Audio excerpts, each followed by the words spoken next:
So hello students, welcome back to YouTube channel physics by DD sir. आज करेंगे बेटा हम नेक्स्ट वीडियो। टॉपिक का नाम रहेगा comparison between gravitational force and Coulomb's force.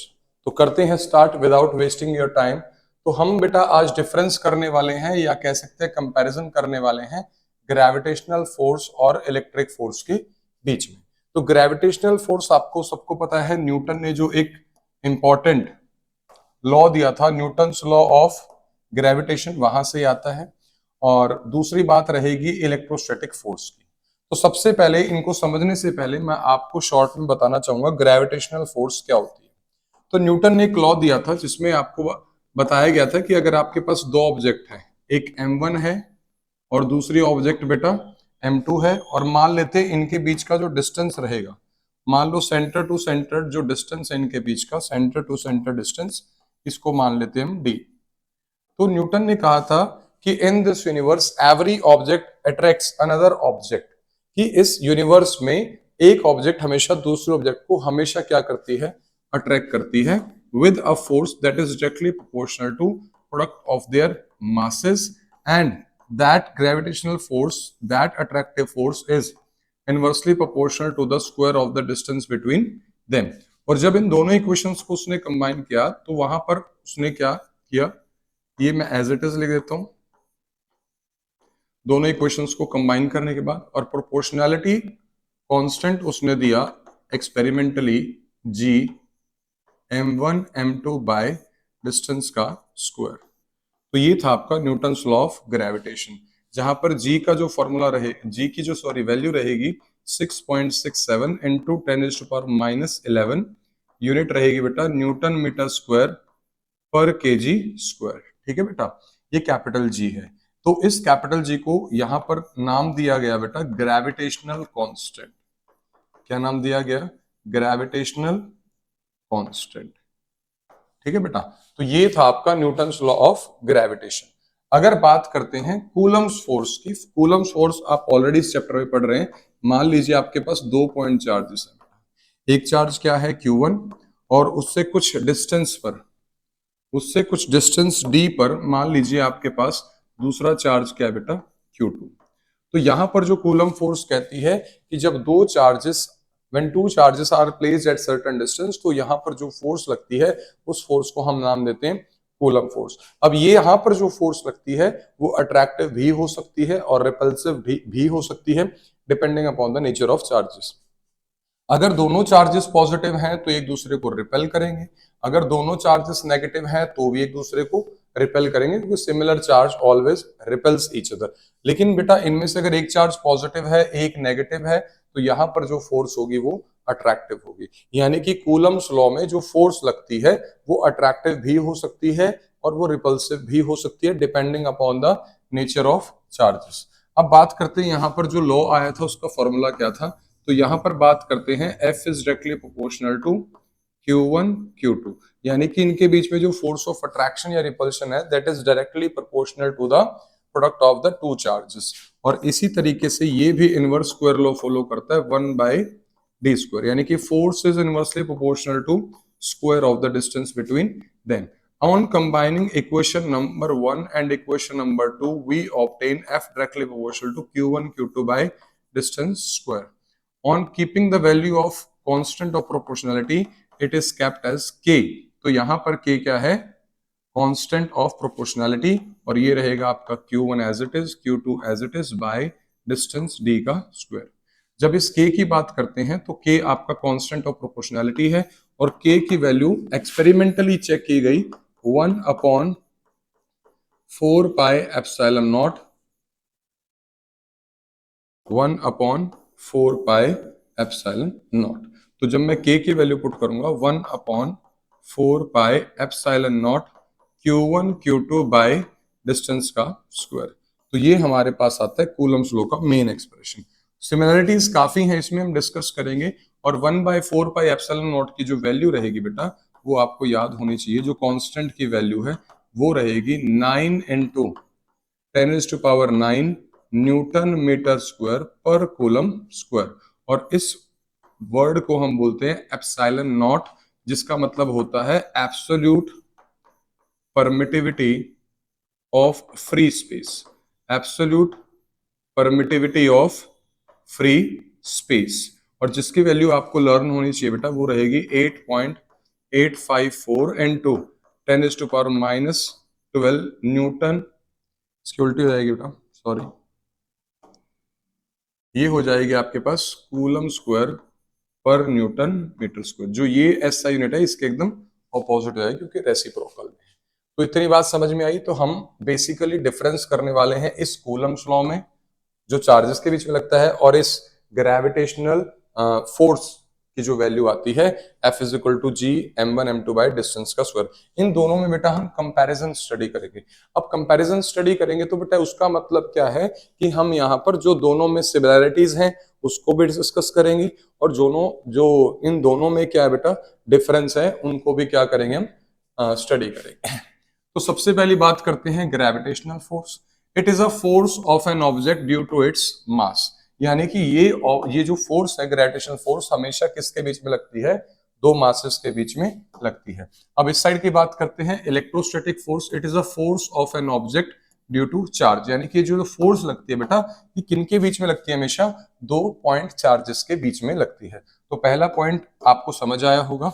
Second की बात करें, it is a very strong force as compare to electric force. बेटा ये बहुत इंपॉर्टेंट पॉइंट है। देखो बेसिक चार फोर्सेस होती हैं आपके नेचर में, क्लास 11th में आपने पढ़ा है। उनमें से दो फोर्सेस यहां पर है, एक ग्रेविटेशनल फोर्स और एक इलेक्ट्रोस्टैटिक फोर्स। अब कहता है कि जो आपकी ग्रेविटेशनल फोर्स है ये बहुत ज्यादा स्ट्रांग होती है as compare to electric force, यानी कि चार्जेस के बीच में जो फोर्स लगती है वो कंपैरेटिवली कम होती है as compare to gravitational force. मैं आपको बता देता हूं कि जो ग्रेविटेशनल फोर्स है बेटा, क्या है बेटा, आपकी जो ग्रेविटेशनल फोर्स है ये 10⁻36 टाइम्स स्ट्रॉन्गर होती है। आप इस पॉइंट को ऐड कर सकते हो।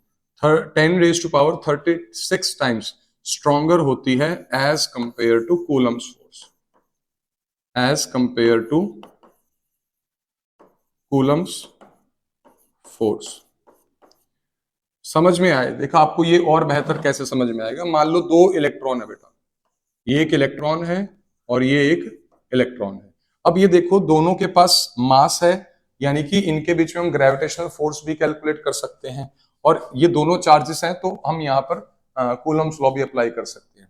तो अगर मेरे को इनके बीच में क्या अप्लाई करनी है, gravitational force, suppose they are placed at a distance d, मान लो मैं यहाँ पर इनके बीच में ग्रेविटेशनल फोर्स कैलकुलेट करूँ तो वो किस तरीके से कैलकुलेट होगी, F is equal to G mass of electron ये वाला, मास ऑफ इलेक्ट्रॉन ये वाला, बाय डिस्टेंस का स्क्वायर, इन दोनों के बीच में जो भी डिस्टेंस का स्क्वायर है। तो मैंने इन इलेक्ट्रॉन्स के, दो इलेक्ट्रॉन्स के बीच में आप बिल्कुल ग्रेविटेशनल फोर्स कैलकुलेट कर सकते हो क्योंकि इलेक्ट्रॉन्स के पास मास होता है और मास की जो वैल्यू आती है बेटा इलेक्ट्रॉन की वो आपको पता होनी चाहिए 9.1 इंटू 10⁻31 kg। ठीक है बेटा।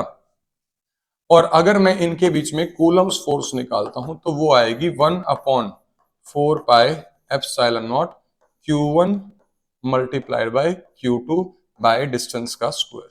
तो यहां पर Q चार्ज ऑन इलेक्ट्रॉन आपको पता होना चाहिए कितना आता है, 1.6 इंटू 10⁻90। ठीक है बेटा, इतनी बात आई समझ में। तो ये जब आप दोनों को सॉल्व करोगे तो जो आप ऑब्जर्व करोगे ग्रेविटेशनल फोर्स की वैल्यू बहुत ज्यादा आती है as compare to electrostatic force. तो इलेक्ट्रोस्टैटिक अगर ये स्ट्रांग है तो it is a very weak force as compare to electric force. और कितने टाइम्स वीक होगी ये, 10⁻36 टाइम्स वीक होगी। ठीक है बेटा।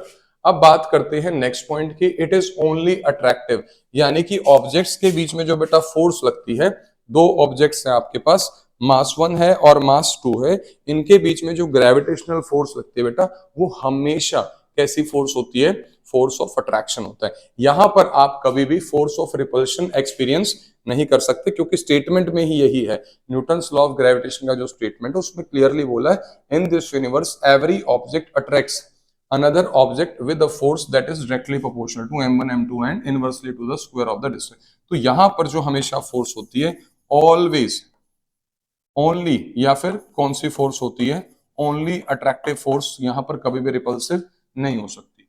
लेकिन यहां पर अगर हम बात करें तो ये जो फोर्स है अट्रैक्टिव भी हो सकती है, इट मे बी अट्रैक्टिव और it may be repulsive depending upon the nature of charges. अगर अनलाइक चार्जेस हैं, क्या है बेटा, अगर आपके पास अनलाइक चार्जेस हैं, अनलाइक चार्जेस के बीच में जो फोर्स होगी हमेशा अट्रैक्टिव होगी, और रिपल्सिव के बीच में हमेशा, सॉरी, रिपल्सिव फोर्स कब होगी, जब दोनों चार्ज या क्या होंगे, लाइक चार्जेस होंगे, यानी कि एक पॉजिटिव है तो दूसरा भी पॉजिटिव है। तो this was the next difference कि जो फोर्स ऑफ ग्रेविटेशन है between masses that's always attractive, and the force between charges it can be attractive और repulsive depending upon the nature of charges.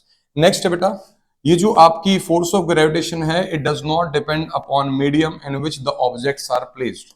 देखो बेटा, यहां पर जो इन दोनों के बीच में फोर्स लग रही है वो किसी मीडियम पर डिपेंड नहीं करती। कहने का मतलब क्या है, अगर m1 m2 at distance d, अगर मैं इनको कहां रखूं, एयर में रखूं, कहां रखूं, दोनों ऑब्जेक्ट्स को एयर में रखूं, तब भी जो फोर्स लगेगी उतनी ही वैल्यू की लगेगी। अगर मैं एयर के बजाय इनको किसी मीडियम, जैसे फॉर एग्जांपल किस में रख दिया, वाटर में, वाटर में भी जो वैल्यू आएगी सॉल्व करने के बाद वो सेम आएगी for the given two objects at given distance. यानी कि फोर्स ऑफ ग्रेविटेशन कभी भी नहीं डिपेंड करता कि जो आपके पास दो बॉडीज हैं वो किस मीडियम में रखी हैं, चाहे वो एयर में रखी हैं, किसी लिक्विड में रखी हैं, या किसी भी मीडियम में रखी हैं, वहां पर ये डिपेंड नहीं करता, उसकी वैल्यू एज इट इज रहेगी। लेकिन अगर बात करते हैं दो चार्जेस के बीच में जो फोर्स है it depends upon the medium, यानी कि वो किस पे डिपेंड करती है, मीडियम। और मीडियम वाली चीज आपको यहां से पता चलेगी, जो मैंने आपको वैल्यू बताई कि फॉर्मूले में क्या आ रहा है, absolute permittivity of free space. ये डेरिवेशन तभी है अगर ये चार्जेस कहां रखे हैं बेटा, फ्री स्पेस में या एयर में, कहां रखे हैं, फ्री स्पेस या फिर वैक्यूम में रखे हैं, फ्री स्पेस या फिर वैक्यूम में रखे हैं, और अगर एयर में भी रखा है तो भी सेम रहेगा। लेकिन बेटा अगर यहां पर मैं आपको बताता हूं, अगर यही दो चार्जेस कहां रखते हैं, किसी मीडियम में रखते हैं, फॉर एग्जांपल मीडियम आपके पास है वाटर, मीडियम क्या आपके पास, वाटर, कि आपके पास यही दो चार्जेस हैं Q1 और कुछ डिस्टेंस पे Q2 और वही डिस्टेंस D है, लेकिन यहां पर जो मीडियम है बेटा, ये दोनों चार्जेस मैंने किसी मीडियम में रख दिए, ठीक है। अब यहां पर मीडियम की परमिटिविटी आएगी, जैसे परमिटिविटी ऑफ वाटर, यहां पर वर्ड क्या यूज होगा, परमिटिविटी ऑफ वाटर, जिसको मैं ऐसे एप्सिलॉन W से रिप्रेजेंट करूंगा। तो अब इन दोनों के बीच में जो फोर्स लगेगी वो फोर्स लगेगी 1/4 पाई एप्सिलॉन ऑफ वाटर, और दोनों charges Q1 Q2 bye distance का स्क्वायर।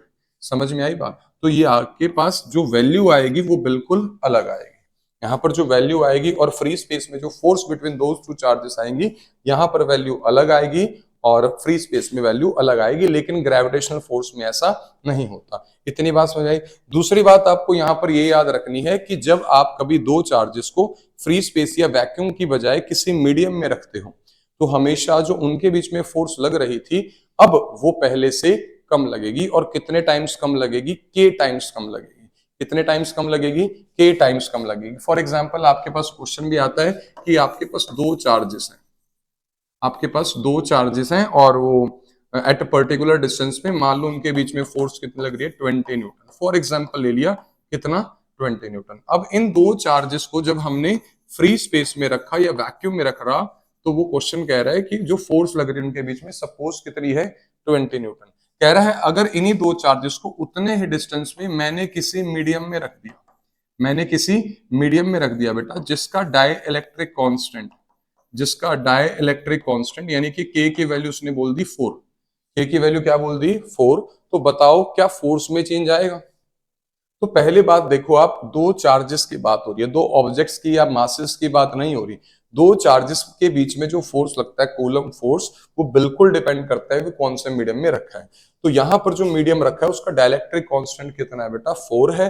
अब मुझे बताओ यहां पर जो फोर्स होगी वो कम होगी या ज्यादा होगी? देखो फ्री स्पेस में हमेशा फोर्स क्या लगती है, मैक्सिमम लगती है, ज्यादा लगती है। जब आप चार्जेस को फ्री स्पेस से किसी भी मीडियम में, किसी भी रैंडम मीडियम में अगर आप लेके आते हो, तो फोर्स हमेशा क्या होती है, कम होती है। और कितने टाइम्स कम होती है?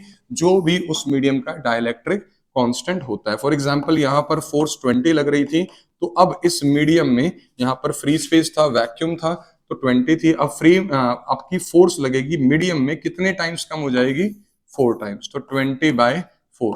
तो हमारे पास इस मीडियम में जो फोर्स लगेगी 20 के बजाय कितने न्यूटन लगेगी, 5 न्यूटन। और यहां पर याद रखना डाइलेक्ट्रिक कांस्टेंट किसी भी मीडियम की वैल्यू जो होती है ऑलवेज ग्रेटर देन 1 होती है, ऑलवेज ग्रेटर देन 1 होती है हमेशा।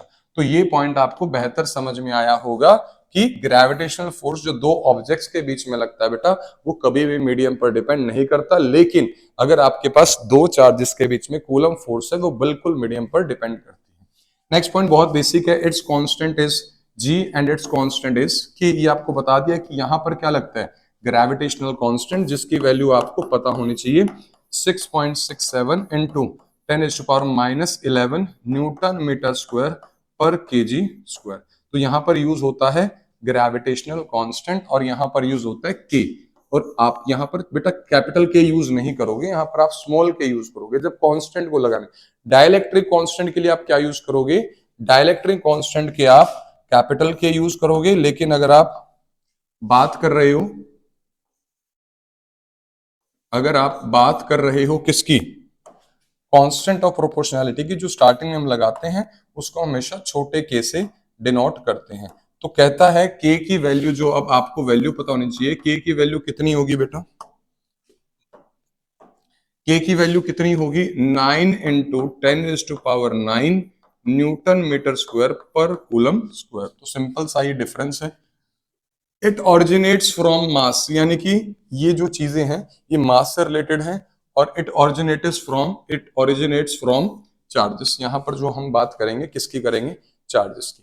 ठीक है बेटा, तो ये फोर्स लग रही है चार्जेस के बीच में, ये फोर्स लग रही है मासेस के बीच में। इसका फॉर्मूला ग्रेविटेशनल फोर्स का ऑलरेडी आपको बता दिया गया है, जी m1 m2 बाय डिस्टेंस का स्क्वायर, और इसका फॉर्मूला है F इज इक्वल टू के Q1 Q2 बाय डिस्टेंस का स्क्वायर। तो ये कुछ आपने कंपैरिजन करा है इलेक्ट्रोस्टैटिक फोर्स में और ग्रेविटेशनल फोर्स में। इसके अलावा भी कुछ सिमिलैरिटीज होती हैं, मैं आपको यहाँ पे लिख के बताता हूं। जैसे यहाँ पर it obeys inverse square law, ये क्या फॉलो करता है, इनवर्स स्क्वायर लॉ। और यहां पर this also follows inverse square law, ये भी क्या फॉलो करता है, इनवर्स स्क्वायर लॉ। यानी कि जो फोर्स लगती है ये वाली फोर्स ये इनवर्सली डिपेंड करती है स्क्वायर ऑफ द डिस्टेंस। ऐसे यहां पर ये वाली फोर्स ये भी क्या करती है, डिस्टेंस के स्क्वायर पर इनवर्सली डिपेंड करती है। मतलब अगर आप डिस्टेंस को बढ़ाओगे तो फोर्स पे क्या हो जाता है बेटा, फोर्स हमेशा कम हो जाती है। अगर आप डिस्टेंस को डबल करोगे तो फोर्स जो है, अगर मान लो दो मासेस के बीच का डिस्टेंस को डबल करोगे तो फोर्स 4 टाइम्स कम हो जाएगी। सिमिलरली अगर दो चार्जेस के बीच का आप डिस्टेंस को डबल करोगे तो फोर्स क्या हो जाएगी, 4 टाइम्स कम हो जाएगी। इसी तरीके से अगर दो ऑब्जेक्ट्स के बीच के डिस्टेंस को हाफ कर दोगे, पहले डिस्टेंस d था अब d/2 है, तो जो फोर्स है वो 4 टाइम्स बढ़ जाएगी। ठीक है, स्क्वायर की फॉर्म में बढ़ेगी। अगर यहां पर भी आप डिस्टेंस को हाफ कर देते हो तो यहां पर भी जो कूलम फोर्स है वो कितने टाइम्स बढ़ जाएगी, 4 टाइम्स। तो यानी कि they both obeys inverse square law. और दूसरा पॉइंट लिख सकते हो, they both obeys Newton's third law of motion.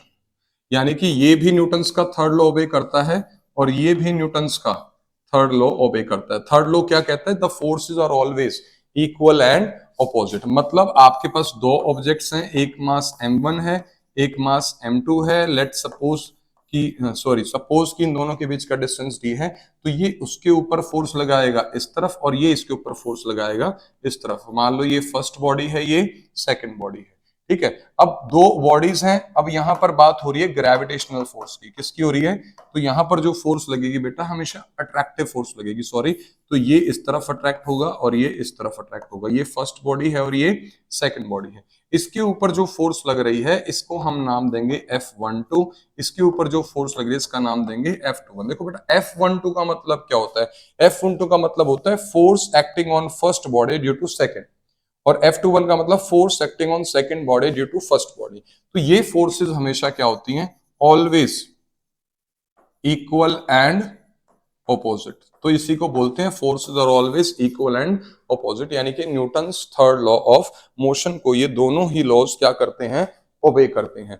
अब आप ये बात समझना कि अगर एक ऑब्जेक्ट बड़ी है, सपोज ये एक ऑब्जेक्ट बड़ी है ये एक ऑब्जेक्ट छोटी है, दोनों के बीच में अगर मैं फोर्स ऑफ ग्रेविटेशन निकालूं तो आप ये मत समझना कि ये बड़ी वाली बॉडी है तो इसके ऊपर ज्यादा फोर्स लगाएगी अट्रैक्ट करने में, या ये मत सोचना कि ये छोटी बॉडी है इसके ऊपर कम फोर्स लगा पाएगी। नहीं, ये the forces are always equal and opposite. Force हमेशा क्या लगती है? इक्वल लगती है। फोर्स कभी भी कम ज्यादा नहीं लगती, अगर एक बड़ी बॉडी हो या छोटी बॉडी हो। जो डिफरेंस आता है वो इनमें जो प्रोड्यूस एक्सेलरेशन हुई है उसमें आता है, आप 11th क्लास में पढ़ चुके होंगे। तो फोर्सेस सेम लगेंगी, इसमें जो एक्सेलरेशन प्रोड्यूस होगी वो ज्यादा प्रोड्यूस होगी, इस बॉडी में इस तरफ जो एक्सेलरेशन प्रोड्यूस होगी बेटा वो कम प्रोड्यूस होगी, क्योंकि इसका मास ज्यादा है तो एक्सेलरेशन कम होगी, इसका मास कंपैरेटिवली कम है तो इसमें एक्सेलरेशन प्रोड्यूस ज्यादा होगी।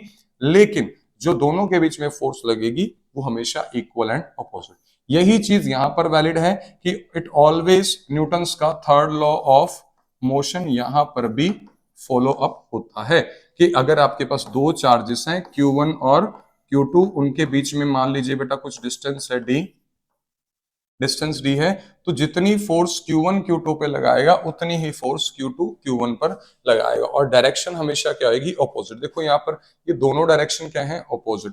यहाँ पर मान लो ये +1 है ये +2 है, तो ये वाला इसको इधर रिपेल करेगा, ये वाला इसको इधर। देखो यहाँ पर भी जो फोर्स की डायरेक्शन है वो क्या आ रही है? ऑपोजिट। और ये दोनों फोर्सेस का जो मैग्नीट्यूड रहेगा इक्वल। अगर आपके पास मान लो एक चार्ज पॉजिटिव Q है और दूसरा charge at a certain distance, इसकी वैल्यू कितनी है? माइनस है, तो यहां पर जो फोर्स होगी वो क्या होगी बेटा? अट्रैक्टिव फोर्स होगी। पॉजिटिव Q इस तरफ अट्रैक्ट होगा, नेगेटिव Q इस तरफ अट्रैक्ट होगा। ये फोर्स आ जाएगी F12, ये आ जाएगी F21। ये F12 का मतलब आपको बता दिया, force acting on first due to second. F21 का मतलब force acting on second due to first. यहां पर भी आप ऑब्जर्व करोगे कि जो डायरेक्शन है वो क्या है? ऑपोजिट है, और फोर्सेस जो है यहां पर भी क्या है? इक्वल है। तो मैं लिख सकता हूं F12 is equal to F21 with negative sign, यानी कि the forces are always equal and opposite. इसी तरीके से यहां पर भी मैं लिख सकता हूं कि जो F12 है बेटा that is equal and opposite of F21। The forces between masses and the forces between charges are always equal and opposite। तो बेटा ये हमने कंपैरिजन करा बिटवीन ग्रेविटेशनल फोर्स और कूलम फोर्स। ग्रेविटेशनल फोर्स दो मासेस के बीच में और कूलम फोर्स जो हम चैप्टर में पढ़ रहे हैं दो चार्जेस के बीच में। तो होप आप सबको समझ में आएगा। तो थैंक यू वेरी मच।